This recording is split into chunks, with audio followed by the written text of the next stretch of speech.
Hi, everybody. It's Dr. Laura Hanson with Connect My Brain. We are doing our podcast and we are in a series on collaborative health. And as I shared with you last time, I have gone into some partnership connection with a group of amazing healthcare providers. And that practice is called Brain and Body Rehabilitation Specialists. And all like in the depths of each of our hearts, we know that together we are better for the patient. So as we started last week, I am bringing on another one of my colleagues. So this is Kendra Noel. She is an occupational therapist and she is part of the team at BBRS. Hi, Kendra. Thanks so much for coming on the podcast today. Thank you so much for having me. I'm excited for this. Yeah, it's so great to get this kind of information out to the community and to the world, because that's one thing that's really neat about our practice together and even individually. We've had people travel to us. So we hope that this is getting far so that the world begins to really know that there are healthcare providers that are coming together to work, to put them in the center of the equation and see what kind of fabulous support we can give them. So now it's your turn. We want to know all about Kendra. So you're an occupational therapist. What made you decide to go down that path? Well, I always knew I wanted to work in healthcare. Growing up, my younger brother was in the hospital quite a bit. So being in the hospital setting didn't feel foreign to me. It didn't feel scary. It kind of felt like home because I spent a lot of time there. And there was a lot of people during that time that made me feel very comfortable and very at ease, but also explain things to me in a way that I could understand. So I knew I always wanted to work in a healthcare setting where I could make others feel comfortable and in control and help them understand what was going on, during a time that was scary and, where things could potentially feel out of control. So I initially looked into nursing and that was something that I was interested in. And then when I learned about occupational therapy, I felt really encouraged because it seemed to me an area that I could use a lot of creativity. I could help people to do things that they wanted to do and be creative in those strategies. And I really liked the fact that occupational therapists could work in a lot of different settings.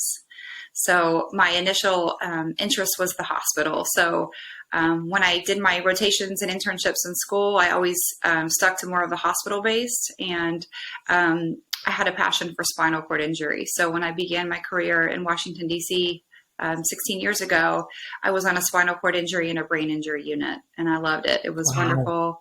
I got to really appreciate all the different components that go into acute rehab and what that looks like. So I was there for 4 years, and then I moved to Atlanta and I started doing mainly pediatrics and continued in the inpatient rehab, especially with traumatic brain injury, spinal cord injury, strokes. And that was been a wonderful experience. And then as my family grew, I went into the outpatient world and became a little bit more focused on the hand and upper extremity, and also threw in some orthopedic rehab into that post-surgical, whether it was from trauma or just some congenital issues. And so it's been a great way to see the continuum of care, to see patients from just a few days after their injury or whatever's going on with them to all the way out to the community level. And that's been a really unique opportunity. One of my biggest frustrations, if you will, is that I felt like I would see progress to a certain point, and then I felt like it would stop a little bit. So I really wanted to explore more. What can we do for patients? What can we do to take them to the next level? Or how do we keep the gains that they've made permanent and not just temporary? And that's where I started to broaden my horizons a little bit and really try to find opportunities to make a better change, a bigger change in patients' lives. Wow, that is so incredible. And I've seen that too, because I work with pediatrics where for the community. We're neighbors in our BBRS office, and we're like the pediatric corner. But I've seen that too, where there are gains and then it kind of slows down. And I really think, I was a competitive bodybuilder back in my younger days, and you have cycles of where your muscles are growing and then they shift off. And so we would have days where we would do building exercises, matching where the cycle of growth was actually turned on. And then we would do the shaping exercises for the cycle of time when growth was not activated. And I'm wondering if maybe that's part of why we do see cycles of gain and then it seems to plateau. But now being involved in the brain, we know if we raise that intensity up and the frequency, sometimes we can make a shift. But I've seen that too. That's really interesting. Yeah. And I'm sitting here listening to you going, there's a couple of cases I need to talk to Kendra about. And this is the whole point of the collaborative impact that providers coming together can actually have on their community. Going through practice, I've been in practice now 26 years, and there are so many cases that, people would ask me, Dr. Hansen, we don't know why our mom is acting this way, etc. And for example, I went and looked at just her prescriptions, and she was on like 13 different prescriptions from about 8 different providers, and nobody was talking to each other. That's one of my biggest frustrations. 100%. Yes, I totally agree. Yeah. And I mean, that's why you got to put the patient in the middle. So what made you decide? I mean, this is something that you and your husband, Dr. Kendra Noel, who was on last week, you guys really are the nucleus of BBRS. And so what was it? What was it in you that said, this is something we just have to do? That's a great question. So a lot of times he would come home and he would talk to me about certain patients and what he was doing and the outcomes that he was getting. And then I would also talk to him about patients that I was hitting a wall with and feeling some frustration, and he would offer some great suggestions. But because I've always worked for an institution, which is great, I have access to a lot of resources. The resources ended outside of the institute, or once I didn't feel the freedom that I could then recommend options outside of our 4 walls. And that was frustrating because the traditional rehab model is great, but it has its limitations. And I think that we need to broaden that. I think we need to make the circle bigger. And it can be challenging with just trying to help other clinicians understand what else is out there. And I completely hear what you're saying about finding that these patients are treated by 10 different specialists. They have 10 different medications, but they're not getting any better. They might feel different, but they don't feel better. Mm-hmm. And everybody is just focusing on their little piece of the pie. And they're in their box of, okay, I'm going to focus on your shoulder. I'm going to focus on your jaw. I'm going to focus on your memory, but they're not looking at the entire body. They're not looking at how everything's working together. No one's talking about their diet and, their environment, and it's becomes such a disjointed system, and there's no collaboration because, again, everyone's focused on their little piece and nothing's being brought together. And if you don't look closely at the brain and the GI system, I think you're never going to make a full recovery. You're not going to achieve your best potential. And I kept feeling, I had several patients on my caseload that I felt like, oh, I just wish you could go see my husband or see somebody in this field and talk to some other people that he's collaborated with, because I think that this is how you would be best served. And I didn't feel as that I could do that in my role without a conflict of interest. So that really fired me up to say, I want to be in a setting where I can very freely tell people, I think you'd benefit from this. I think you should go here. There's no concern about what's best for business, because it should be about what's best for patients and what's best for their families. So I am so excited to be around people that I feel can not only augment what I'm already doing, but then take the patient to the next level and figure out how do we make changes within the brain, within patterns, within diet to keep these gains and improve on the gains that they have and just achieve a higher level of quality of life. Well, I'm telling you, this is absolutely what we have to do. I still feel like our healthcare system is very behind the times.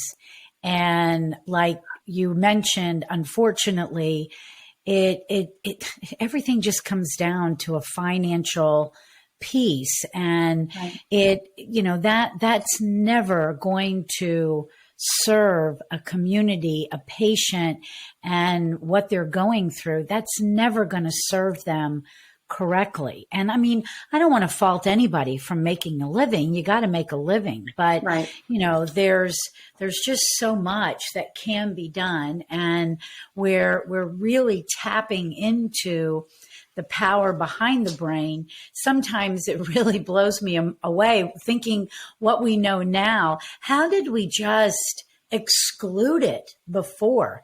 And we really did just look at the damaged piece, whatever that was, organ, limb, whatever it was. And we never brought that brain into the equation. Right. And, where did that happen for you? Where did you really start saying to yourself, we're either missing a piece, or I've got to tie this brain into the approach that I'm taking? Where did that happen for you?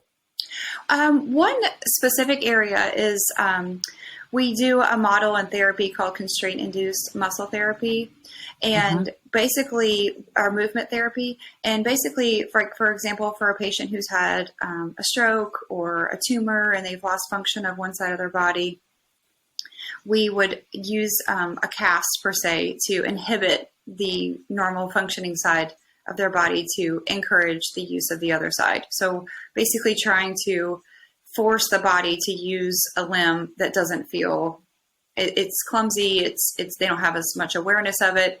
But when you're forcing it to be used, you're treating the brain like a muscle, and you're trying to condition the brain to reintegrate that part of their body back into their daily activity. And we would do that for 3 hours a day for 2 to 3 weeks. And it was typically with like young kids, 5 to 8, and occasionally some teenagers. And I would be so encouraged. I would see all this change, and the parents were thrilled. And, it made a lot of nice functional change. But it was, once we stopped that, it would go away within months. And it was unfortunate because the potential was there. You can see it, but then the brain wasn't maintaining it. And so then to me, the question was, okay, why? Why can we make this change, but then it's not holding it? And it's just like a muscle. You use it a lot, it's going to build up, it's going to be strong. And then over time you stop using it, and then that becomes your new normal again. So my quest was, how do we create a new normal that's a forever normal and not a temporary normal? So I don't have all the answers to that, but as I, again, was collaborating with my husband and hearing some of the things that he was doing, and then I was being frustrated by, as you mentioned, the insurance barriers, that we can offer patients a certain amount of intensive under a outpatient hospital model. And then we have non-clinician forces saying, okay, well, they're done, they've had enough. And then it stops. Well, there's got to be an ongoing approach to help facilitate that growth. And again, I felt restricted in my setting. And I think there's a time and a place, and I think it's important, but I think the saddest situation is when patients work so hard, they make some nice gains in a traditional rehab setting, and then they're told, well, this is it. This is all you're going to achieve, and you've maxed out. There's nothing else for you. And again, like as you mentioned, I think that's where the education needs to happen. People need to be aware that, no, there's other avenues that can be collaborative, and they can be ongoing, and it can be part of your everyday life, but it has to be there, or you just can't ignore it. It'll just it'll go by the wayside again. So were you literally casting every single time they would come into the office, casting it new? Is that what you were doing? No, it's actually a cast that they can take on and off. So we do cast it like a traditional cast, but it's out of a type of material that we can then cut off, and it becomes more of a splint per se. You kind of slide into it and we Velcro it on. So the patient ideally wears it for, if you follow protocol, it's pretty much 24/7. That's pretty hard in this population. So we were just pushing 6 to 7 hours per day. For 3 weeks. So they could take it off. But otherwise during most of their meals and playtime and activities, they were to be wearing it, and they went all the way down to their fingers and thumbs. So they could not use their functional hand. Wow. And they were, and it was interesting. I mean, again, when we would do pre-test and post-test, there was always improvement. Some kids maintained that improvement better than others. But it was just this cycle where every year the kids were wanting to come back, and it was more of a tune-up just to kind of get them back to where they were the previous summer. So instead of setting the bar higher and higher, the bar was set and they would come down, and then we would just try to get back to that bar. And that's where I felt a little bit restricted of, okay, how do we keep that bar going higher and higher and keep these people's expectations and goals for themselves growing and not just maintaining.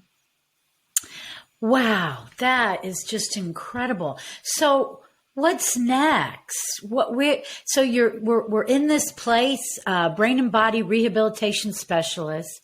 What are you seeing for your specialty? Where now that you've got this freedom, what are you doing with it? I think the biggest thing is helping patients who have only been in the traditional therapy model, and that's all they've ever been exposed to and known, is helping them to understand the potential. How do we integrate together as a team, and how do we expose them to new tools and new treatment protocols that they're probably may or may not ever hear from their physician. It's something that's outside of the box. I think for me personally, it's going to take a lot of bringing this approach to my current caseload and letting them be the voice, and for me to learn too how it's making their lives different versus what we've been doing for 5 years that has become a little bit more of a plateau, especially from the visual and vestibular perspective. Right. That's an area that I've been so focused again in my box on their arms, their extremities, their proprioceptive awareness of where their hands and arms are in space, their joint position, trying to regulate tone and work on muscle balance so they can have an effective hand grasp. But not looking as closely at the vision and the vestibular piece, which if they're not grounded and they're not, if their brains are having to work really hard just to stabilize their eyes, it's going to impact their hand function tremendously. So I'm really excited to do some case studies sort of internally to see how these patients are going to better respond when other clinicians in our office are brought in and when other tools are brought in, and just giving their home program a really good boost with a brain, eye, vestibular approach to look at the whole picture. Because at this point, I most love of them, the vestibular system. I mean, that's like I think that's where my whole journey started in really going down the road, focusing on pediatrics. And I've got 5. I've got 6 vestibular tables here at the Sandy Springs office. Oh, nice. I find it the most intriguing area, and especially after a trauma or developmental delay that it never really kind of got launched correctly. When you add that piece, it makes such a difference. And it also really helps in regulating the autonomic nervous system, which is I'm just saying for our audience, fight or flight or rest, feed and breed, and bringing that foundation, because no matter what you're going through, it's going to generate a stress response inside of the body. So see, that's the other part that I love about our team. I think every one of us really love the vestibular system.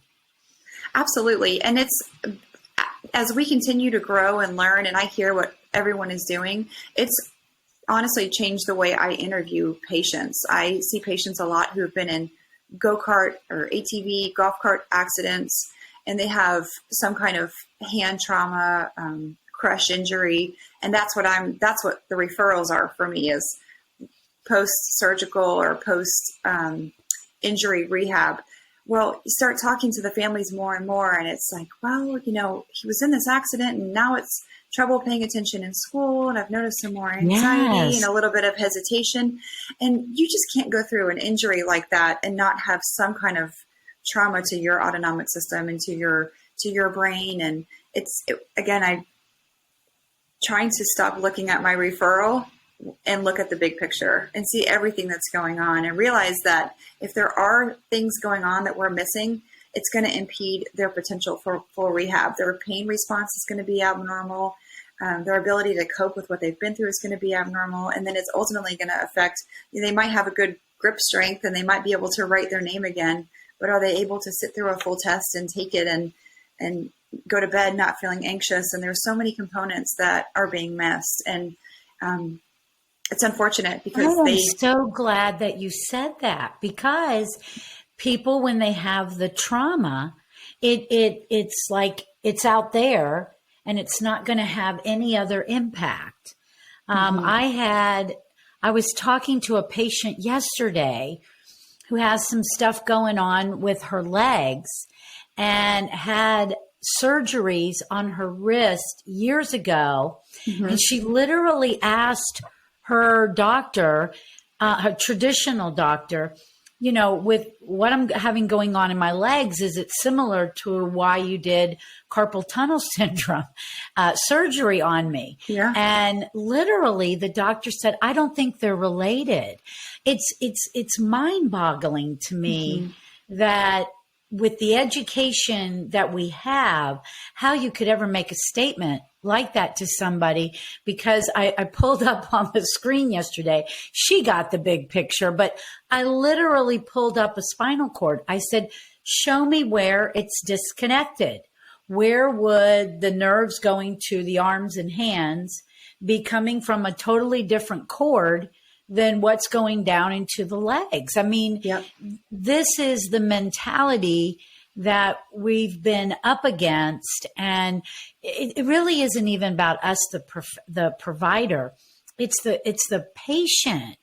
And the patient has been put in these situations thinking that this is it. This is all I can get. And this brain, everybody uses that word, plasticity, but if you give it the right things, it will change. Right, and exactly. I'm just so glad that you said that, especially this being your area of expertise, that you've even found that trauma impacting somebody's ability to focus, somebody's ability to rest and relax and go to sleep and not be anxious. So, I think that is a very important message, that as many people, many professionals that can, agree to that kind of a conversation, I think it's really going to help people understand why they might be feeling the way they're feeling. Right. I think too, if patients can understand, my elbow's hurting, my wrist is hurting, why are we treating my brain and my neck and my shoulders? Understanding that it always comes from higher upstream. And when we treat those tight muscles, when we look at things that are happening higher up and how it's impacting more distally, then it makes sense. But it's hard for people to grasp that. I had my own experience with having tennis elbow and going through a dry needling process. And I was kind of surprised when all the dry needling took place everywhere but my elbow. and my elbow got better. So I realized this is a neck and shoulder, and and not only is it a higher muscle issue, it's my brain and it's my poor posture that's setting everything into motion. So unless I reset my brain and my posture, my muscles are going to keep getting tight and my elbow is going to keep hurting. So we can keep, putting the Band-Aids on it, and these patients are going to keep coming back. And so again, if you don't get to that heart of it, the CPU, if you will, the reset, it just goes right back into that same path. Well, I love what you said, is that it usually is coming from upstream. I immediately saw T-shirts with BBRS in the back and put right on the front. It's usually coming from upstream. I love that. That is a great little saying. Well, I think it's really important that we keep getting this conversation out there to the community, keep talking about how the body actually works so that people can get better. And then, like what you just said, people get conditioned in their mind that they're just going to have to keep coming back. Right. I have another friend who is a functional MD, and when he was doing his internship, he looked at his doctor that he would be mentoring with, and he said, "So when do these people finish?" And his mentor said, well, they don't. They'll be on meds forever. And that was a moment for him where he was like, that's not why I got into medicine. Right. I got into medicine to truly help people. And today he's got a massive, combination type of a practice where he brings in functional labs, functional supplements, medication if it's needed. None of this is about beating down the medical community, but it's just time for a facelift, because people can get better. And especially with like the way things have been the last couple of years, our world needs a message of hope, and that we can control our thoughts, and we can self-regulate, and we can do it from upstream down. So, I'm so excited to be part of this community. So what's the last thing you would like to share with our audience? What do you want them to know? Would you like to make any kind of a suggestion to a particular population that if they come or give you a call at BBRS, that, you can have a consult with them? How do people find you, Kendra? Well, typically people find me through the traditional means.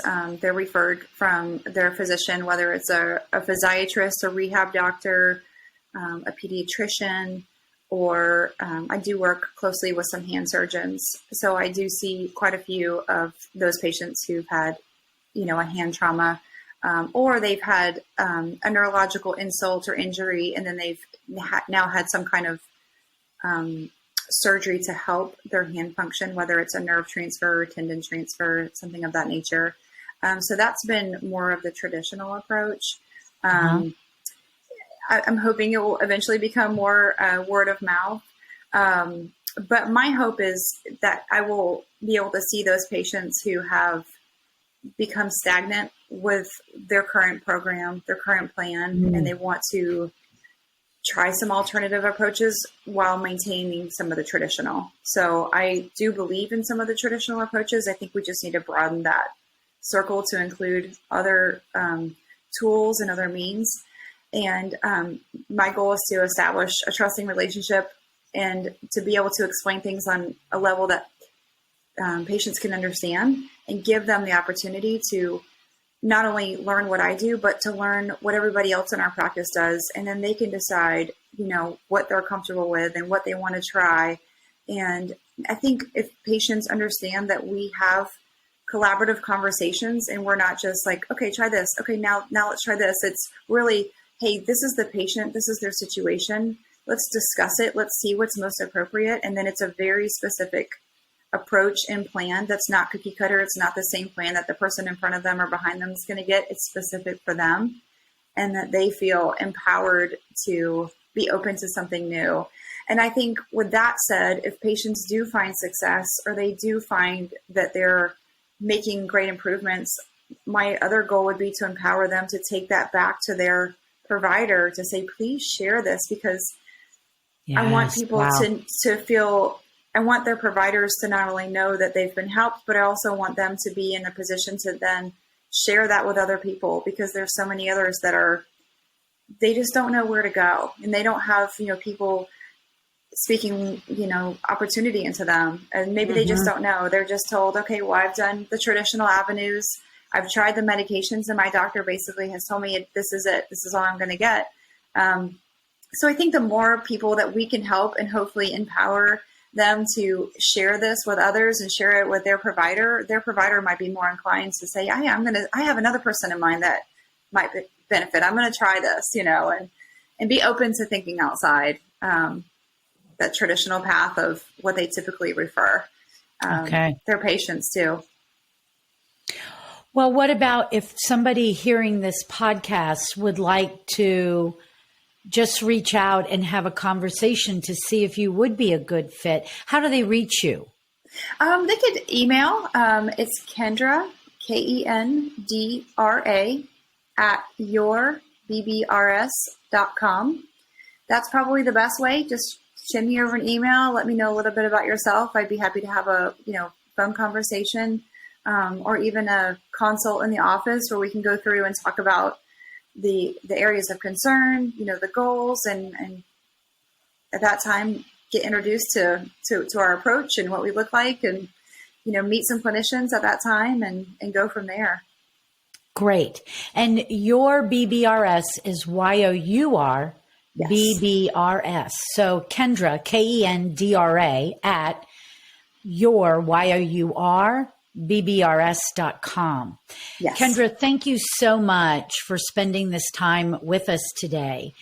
For the podcast audience, you have been able to hear the entire interview. For those that may pick this up from the video, we had a little bit of interruption with the internet, so Kendra's camera was going in and out, but you at least got to see her, and she's such a beautiful woman, and her warm heart came right through that screen. If you have any additional questions and you want to reach out and maybe find out a little bit more, either about Connect My Brain or BBRS, please feel free to call the office 678-501-5172. I'm always available to answer any questions. You can private message me on Facebook. You can go through the website, connectmybrain.com, and there is a query in there that you can fill out, and I promise I will get back with you.